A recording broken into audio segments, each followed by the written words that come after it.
ഞാൻ പൊതുവെ ദേഷ്യപ്പെട്ട് സംസാരിക്കാറില്ലെങ്കിൽ പോലും കൃത്യമായിട്ട് വ്യക്തമായി നിലപാട് പറയുന്ന ആളാണ്.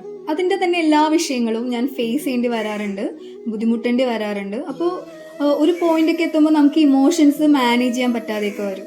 അപ്പോൾ ഇത് കംപ്ലീറ്റ്ലി എന്ത് പറ്റും, കരഞ്ഞു തീർക്കുകയോ അല്ലെങ്കിൽ ഉറക്കമില്ലാത്ത രാത്രികൾ ഇതൊക്കെ ഞാൻ ഫേസ് ചെയ്യാറുണ്ട് കേട്ടോ. പക്ഷെ ഇതെല്ലാം ബാലൻസ്ഡ് ആണ്.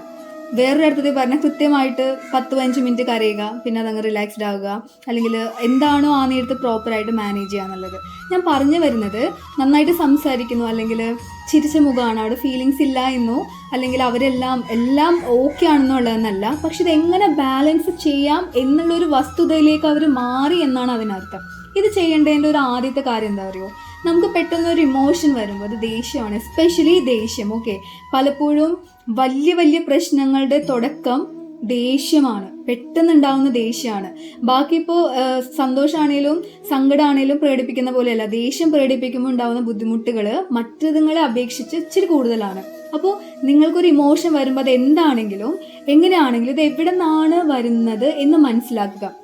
പൊതുവെ ഇപ്പോൾ സങ്കടമൊക്കെയാണ്, ചിലപ്പോൾ ഹൃദയഭാഗത്തു നിന്ന് വരാം, അല്ലെങ്കിൽ ത്രോട്ട് ഈ ഒരു ഏരിയയിൽ നിന്ന് വരാം, അല്ലെങ്കിൽ പെട്ടെന്ന് നിങ്ങൾക്കൊരു ഉത്തരവാദിത്തം കൂടുമ്പോൾ നിങ്ങൾക്ക് ഷോൾഡറിൽ ഭയങ്കര ബുദ്ധിമുട്ട് തോന്നാം.